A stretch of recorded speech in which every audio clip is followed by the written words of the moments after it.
This is your CBS 46 News Update, brought to you by West Shore Home. Good Tuesday morning. I'm KARYN. GREER. An update to a story we've been following. Dunwoody police tell us they've arrested the man they say is responsible for a triple shooting in DeKalb County. 23-year-old Justin Turner now behind bars. Turner used his car to cut off the family's SUV that was headed out of the Dunwoody Glen apartments and began shooting at his ex-girlfriend's family. 22-year-old Crystal Williams and her mother, 46-year-old Danielle Sims, were killed. Her brother, 18-year-old Malachi Williams, was also shot but is expected to recover. There was a child in the car who was unharmed. Investigators are still trying to figure out what led to the shooting. Today, Fulton County schools begin the transition to in-person learning. Only pre-K through second grade return this week, and this will be on an extremely limited basis for now.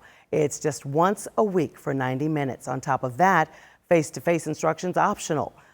A mother we talked to says she likes that parents have flexibility. Masks will be required for all students returning to schools. Marietta City Schools also beginning the first hybrid phase of in-person learning today. Pre-K through second grade returned to class this morning for 2 days a week. Also, for families, Marietta City Schools is offering free meals for any child in that household, not just students 18 or under. Thousands of Georgians are pushing to keep universities open during the pandemic. Supporters are trying to do that through a Facebook group. It has more than 5,200 members so far, and they want school officials to know there are parents in favor of keeping college campuses open despite pressure to shut them down. One organizer we talked to says her biggest concern about closing institutions of higher learning is the toll it takes on the youth's mental health. The CDC even has recently released a couple of reports.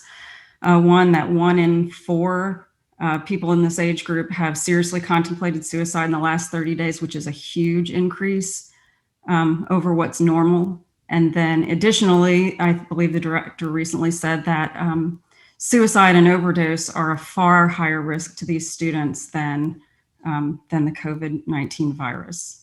Marin says the group also plans to address some of the disparities happening in online classes in the future. Today, the Atlanta City Council will call on the state to ban the use of no-knock warrants. The police tactic allows officers to enter a property without warning. Recently, Breonna Taylor was killed when officers executed a no-knock warrant. Early voting also begins today for the special election to fill late Congressman John Lewis's 5th congressional district seat. Democrats have chosen State Democratic Party Chair Nikema Williams to run in this race. She will face Republican Angela Stanton King. The District 5 election is 3 weeks away. All right, let's get right on over to a look at your weather. Meteorologist Fred Campagna. I hear you there. Good morning.